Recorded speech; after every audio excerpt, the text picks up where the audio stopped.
কবিগুরু রবীন্দ্রনাথ ঠাকুরের সাধারণ মেয়ে। আমি অন্তপুরের মেয়ে, চিনবে না আমাকে? তোমার শেষ গল্পের বইটি পড়েছি শরৎবাবু, বাসি ফুলের মালা। তোমার নায়িকা এলোকেশের মরণদশা ধরেছিল ৩৫ বছর বয়সে। ২৫ বছর বয়সের সঙ্গে ছিল তার রেষারেষি। দেখলেম তুমি মহাদশাই বটে, জিতিয়ে দিলে তাকে। নিজের কথা বলি, বয়স আমার অল্প।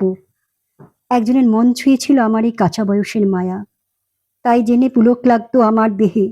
ভুলে গিয়েছিলাম অত্যন্ত সাধারণ মেয়ে আমি।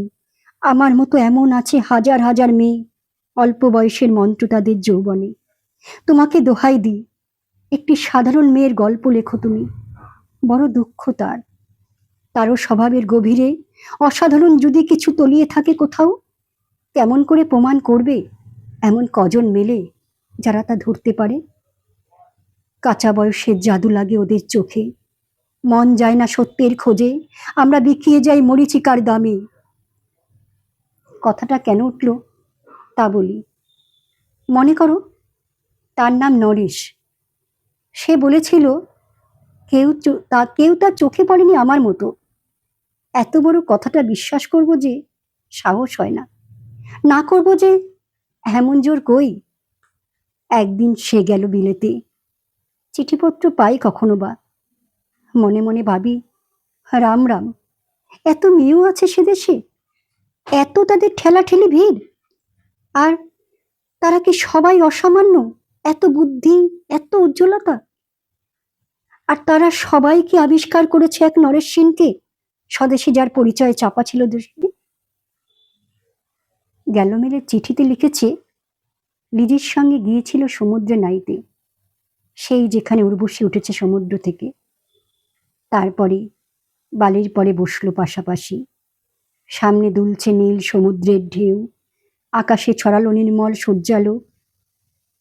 লিজি তাকে খুব আস্তে আস্তে বললে, এই সেদিন তুমি এসেছো, দুদিন পরে যাবে চলে।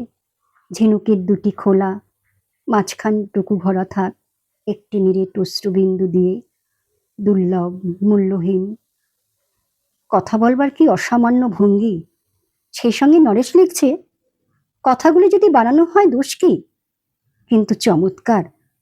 হিরে বসানো সোনার দুল কি সত্য? তবু কি সত্য নয়? বুঝতেই পারছো, একটা সংকেত ওর চিঠিতে অদৃশ্য কাটার মতো আমার বুকের কাছে বিধিয়ে দিয়ে জানায়, আমি অত্যন্ত সাধারণ মেয়ে। মূল্যবানকে পুরো মূল্য চুকিয়ে দিই এমন ধন নেই আমার হাতে। ওগো, না হয় তাই হলো, না হয় ঋণেই রইলেন চিরজীবন। পায়ে পড়ি তোমার, একটা গল্প লেখো তুমি শরৎবাবু, নিতান্ত সাধারণ মেয়ের গল্প, যে দুর্ভাগিনীকে দূরের থেকে পাল্লা দিতে হয় অত্যন্ত ৫-৭ জন অসামান্যর সঙ্গে, অর্থাৎ সপ্তরথিনীর মার। বুঝে নিয়েছি, আমার কপাল ভেঙেছে, হার হয়েছে আমার। কিন্তু তুমি যার কথা লিখবে তাকে জিতিয়ে দিও আমার হয়ে। পড়তে পড়তে বুক যেন ওঠে ফুলে, ফুলচন্দন পড়ুক তোমার কলমের মুখে। তাকে নাম দিও মালতী। ওই নামটা আমার, ধরা পড়বার ভয় নেই। এমন অনেক মালতী আছে বাংলাদেশি, তারা সবাই অসামান্য মেয়ে। তারা ফরাসি জার্মান জানে না, কাঁদতে জানে। কি করে জিতিয়ে দেবে? উচ্চ তোমার মন, তোমার লেখনী মহিষী। তুমি হয়তো ওকে নিয়ে যাবে ত্যাগের পথে, দুঃখের চরমে শকুন্তলার মতো।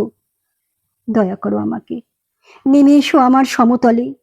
বিছানায় শুয়ে শুয়ে রাত্রির অন্ধকারে দেবতার কাছে যে অসম্ভব বর মাগি, সে বর আমি পাবো না। কিন্তু পায়ে যেন তোমার নায়িকা। রাখো না কেন নরেশকে ৭ বছর লন্ডনে, বারে বারে ফেল করুক তার পরীক্ষায়। আদরে থাক আপন উপাসিকা মণ্ডলীতে। ইতিমধ্যে মালতী পাশ করুক এমএ কলকাতা বিশ্ববিদ্যালয়ে, গণিতে হোক প্রথম তোমার কলমের এক আঁচড়ে। কিন্তু ওইখানে যদি থামো, তোমার সাহিত্য সম্রাট নামে পড়বে কলঙ্ক। আমার দশা যাই হোক, খাটো করো না তোমার কল্পনা। তুমি তো কৃপণ নও বিধাতার মতো।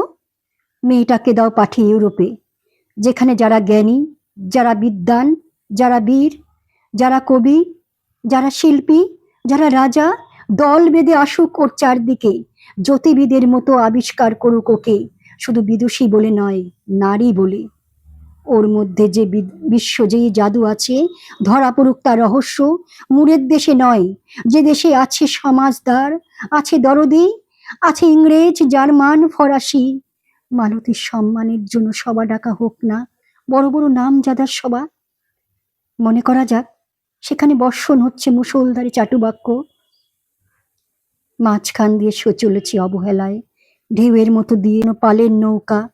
ওর চোখ দেখে ওরা করছে কানাকানি। সবাই বলছে ভারতবর্ষের সজল মেঘ আর উজ্জ্বল রৌদ্র মিলেছে ওর মোহিনী দৃষ্টিতে। এইখানেই সৃষ্টিকর্তার প্রসাদ সত্যিই আছে আমার চোখে, বলতে হলো নিজের মুখেই। কোনো ইউরোপীয় রহস্যের সাক্ষাৎ ঘটেনি কপালে।